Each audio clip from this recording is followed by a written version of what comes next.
Hey everyone, I'm the Canadian lad, and today I watched What If episode 4 at 0.2 Fabic speed, and my goodness, what an episode that was. It had good storytelling, amazing voiceovers, and really high stakes. Some things you don't often get together in an animated episode. So hands down, this was the best episode in this series so far. So I'm gonna go shot by shot, and if any scenes happen to have an Easter egg or a detail that I caught in slow motion, I'll explain that along the way. But before we get into that, I'd like to tell you about our awesome longtime sponsor, Cove. There's only one thing better than having one high-quality Bluetooth speaker, having one that turns into two Bluetooth speakers. It's a hidden feature you wouldn't expect, but also provides a fantastic stereo sound experience. They're perfect for listening to music or podcasts, or even editing videos when I want to take a break from my headphones. The Cove speaker is small enough to carry around easily, but the sound it delivers is high quality and loud enough to use with a group of friends or family. With 7 hours of playback on a single charge, you'll be able to watch Avengers Endgame twice and still have battery left over. And if you ever need to take calls, the Cove Commuter 2 comes with a built-in microphone, making it perfect for taking calls. Now with my code CL68, you can save 67% off or more on your very own Commuter 2 speaker, which would make it one of the most affordable unique speakers out there. So if you want your very own Commuter 2, click on my link in the description to save some money on an awesome speaker. So for today's episode, Benedict Cumberbatch, Rachel McAdams, Benedict Wong, and Tilda Swinton all come back to reprise their roles. Now this episode asks the question, what if Doctor Strange lost his heart instead of his hands? Now this heart is of course a metaphor for Christine Palmer, the love of Stephen Strange. So in this universe, their relationship is slightly better than what we've seen in the main timeline. Actually, let me rephrase that. In this universe, the most valuable thing in Stephen's life isn't his steady hands, but the love of his life, Christine Palmer. And fate has it that Stephen will always have to lose the most valuable thing he has in order to begin his journey as Sorcerer Supreme. Anyway, the episode begins with Stephen picking up Christine in his black Lamborghini that we've seen in live action as well. He picks her up and they're on their way to an event where Stephen is supposed to receive an award. So in this universe, Christine agreed to go with Stephen, whereas in the main timeline she didn't. I'm talking tonight at a Neurological Society dinner. Another speaking engagement? You used to love coming to those things with me. We had fun together. No, you had fun. They weren't about us, they were about you. Her going along with Stephen already establishes the fact that their relationship is at a better stage than the live-action one. So on their way, they both discuss how the speech is gonna be. Christine mentions how Stephen successfully performed a hemispherectomy. You performed a radical hemispherectomy. I would call that quite remarkable. Which is true, because hemispherectomy is a rare surgery, where half of the brain is either removed or disconnected from the other half, which is basically the synopsis of this episode, because Stephen will get split into two versions of himself by the end. Now after the tragic accident, Stephen's car lands the exact same way as it does in the movie, even though he did manage a narrow escape initially, but then eventually he gets rear-ended, which completely threw his car out of control. Now detail like this is what I love. Notice when Stephen's Lamborghini took a hit from the back, it made a huge dent. Now this scene only had 23 frames, and yet the animators made sure to put this huge dent on the back of the car to make it look more plausible. Hats off to the VFX team once again. Now shattered by the loss of Christine, Stephen goes on a self-healing journey to Camartage and ends up becoming the Sorcerer Supreme within time. This is exactly what happened in live action as well, but he of course went to Camartage for different reasons. But despite becoming the Sorcerer Supreme, this version of Strange just couldn't let go of the past. Having the eye of Agamotto on the palm of his hand always enticed him with the idea of bringing Christine back. We see the same two axes on the right-hand side of the sanctum as in the movie. However, the movie version had a cage on the left side that Doctor Strange used to captivate Caecilius. That has been replaced in this universe. We then learn that it has been 2 years since Christine passed away, and Wong warned Stephen to come join him for a tea instead of doing something reckless. I suggest you join me before you do something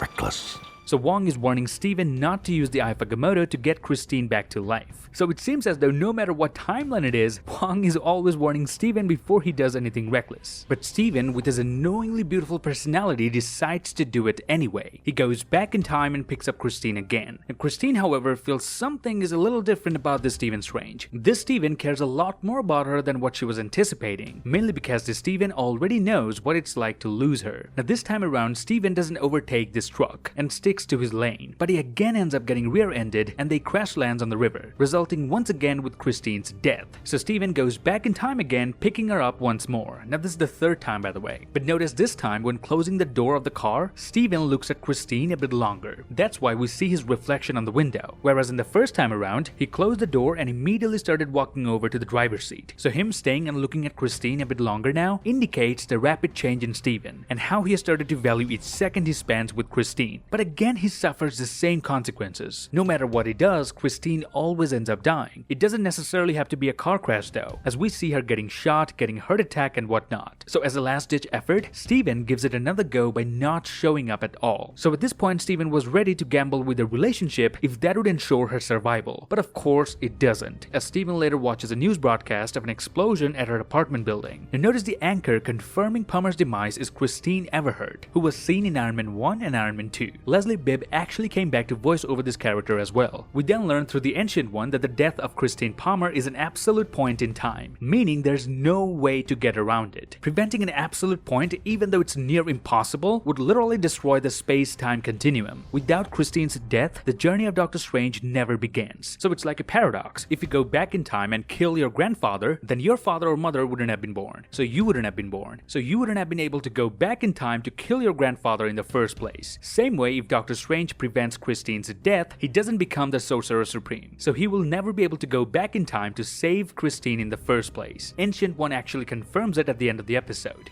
You cannot save her, Stephen.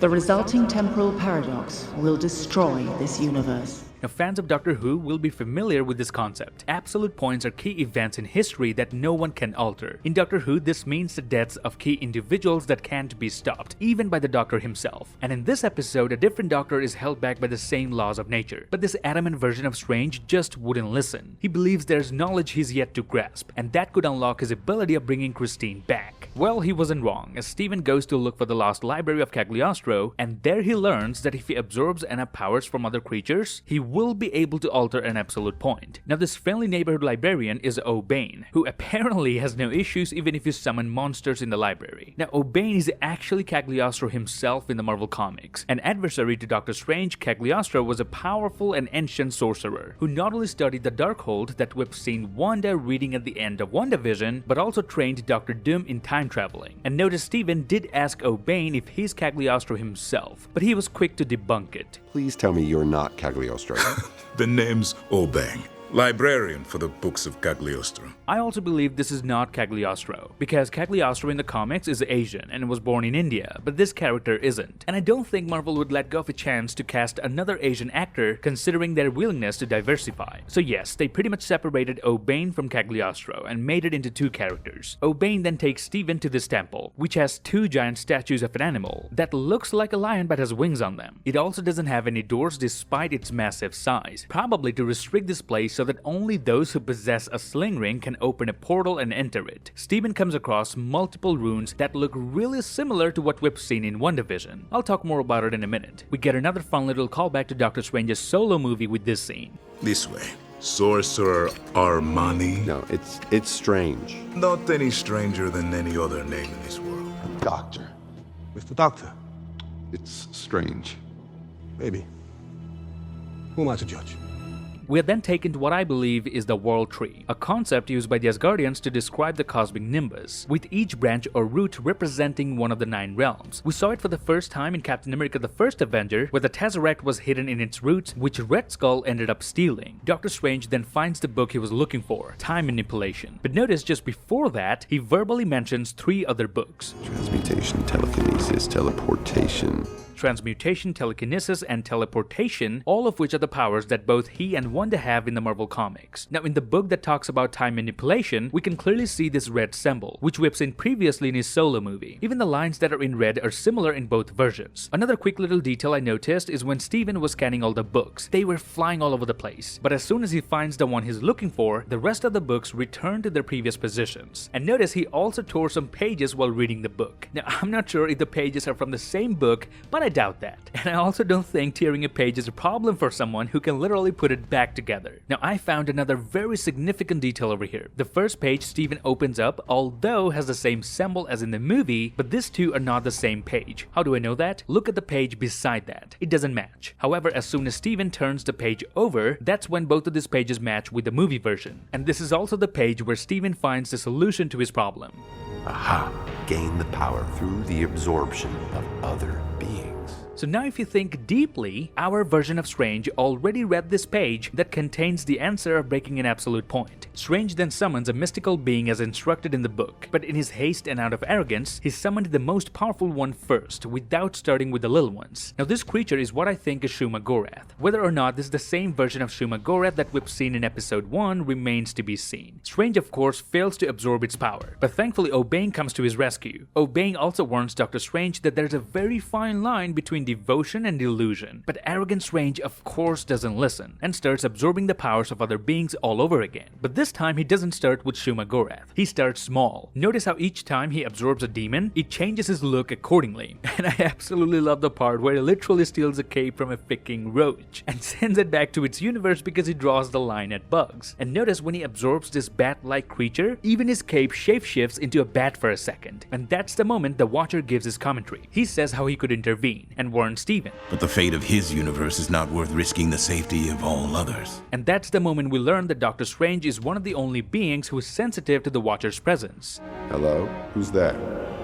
He could sense that someone is watching over him, and it makes sense though. A sorcerer with knowledge and wisdom like his would surely know about the existence of the Watcher. Now at one point we see him in a form that resembles Dormammu. Now of course this is not Dormammu, because he also has horns and fangs like demons, but this confirms that Stephen absorbed a creature that is from the Dark Dimension. At the end, Stephen summons Shuma-Gorath once again as now he's ready to capture its powers. But notice this is the only creature Stephen chose to kill first before he absorbed it. This goes to show just how powerful Shuma-Gorath is compared to the rest of the creatures he captured. He needed to make sure it's dead before he consumed it. We then learned that this process of Stephen absorbing powers from all these mystical creatures took centuries, but he used magic to keep himself frozen in time. And I totally became a fan of this episode when I saw how beautifully it was revealed to us that centuries have gone by. But I can reverse this. You will live longer, forever. Trust me, the writing in this episode could even beat some of the live-action movies. Now let me ask you a question. If you're a comic book reader, you'll know that Cagliostro wanted eternal life more than anything else, right? Now tell me who in this episode wanted eternal life the most? Is it Wong? Is it Obeying? Or is it Strange? So now tell me, who in this episode fits perfectly with the character of Cagliostro? That's right, Obeying is not Cagliostro in this universe. This evil version of Strange is. He's a reincarnation of the character. Cuts back to the Sanctum Sanctorum where this version of Strange doesn't ignore Wong's advice and leaves the Eye of Agamotto as it is. However, when he comes outside, he finds the fabric of his reality breaking apart. And notice the first thing he says after seeing it.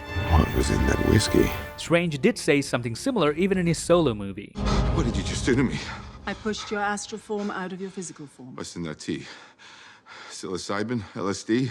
It's just tea. So it seems as though whenever Stephen is brought upon something strange, he always tends to blame it on his ring. Then we learn that the Ancient One was forced to split the timeline into two, and for the first time ever, there were two Doctor Strange living simultaneously in one universe. Ancient One had to do this because the other Strange just wouldn't listen. So now this good version of Strange has to defeat the evil one in order to save the fabric of reality. And for some reason, I find it really funny that Wong was so composed even when he could see that he was slowly disintegrating. We then meet Strange Supreme for the first time in the MCU, who tries to convince Doctor Strange that they should both work together to bring Christine back. We get an epic battle between Strange Supreme and Doctor Strange. There are a few callbacks to Infinity War, but I'm sure you've noticed it already, so I won't break it down too much. But notice this symbol on Strange Supreme's suit, which is missing from Doctor Strange's suit. This is a comic-accurate symbol from classic Doctor Strange comics. Although this symbol is actually white in the comics, but I'm glad they decided to add this touch to Strange Supreme's outfit. Strange Supreme then brings Doctor Strange inside the mirror dimension and shows him an illusion of what it's gonna be like to have Christine back once again. But as soon as Doctor Strange notices the glitch on her face, he realizes it's not real, and it's the mirror dimension. The battle continues, but Strange Supreme finally absorbs Doctor Strange and becomes whole again, therefore reaching the peak of his power. And notice after Evil Strange absorbed Stephen Strange, his magic turned from green to red, and we know that Chaos magic is also red. This means the power of the Time Stone is now being overshadowed by Chaos magic. He then successfully reverses the absolute point by bringing Christine back to life, and here we can visually see all the creatures he's harnessing to break the absolute point. We can see the wings of bats, the tentacles of Gorath, and the demonic horns. Now as soon as Christine comes back to life, the destruction of reality speeds up. Strange then begs the Watcher to fix it, but the Watcher, living up to his name, explained why he won't interfere. This universe then gets sucked into this void. Now this was a very heavy ending compared to the first 3 episodes, and just like in WandaVision, Strange in this episode goes through the 5 stages of grief: denial, anger, bargaining, depression, and acceptance. The stakes were high and real. We didn't get a fancy savior at the end, neither did we get any happy ending. I think this episode was just perfect, and it's gonna be so tough to top this one in the next episodes. So in the words of the Watcher, one life, one choice, one moment can destroy the entire universe. Or in my words, if Stephen Strange cannot overcome his arrogance, that universe is bound to be doomed. And that's it. This would be my breakdown of What If Episode 4 in 0.25 week speed. I hope I was able to give you lads a few new details that you missed in your first viewing. If I did, then please give me a thumbs up, grab the subscribe button and turn notifications on.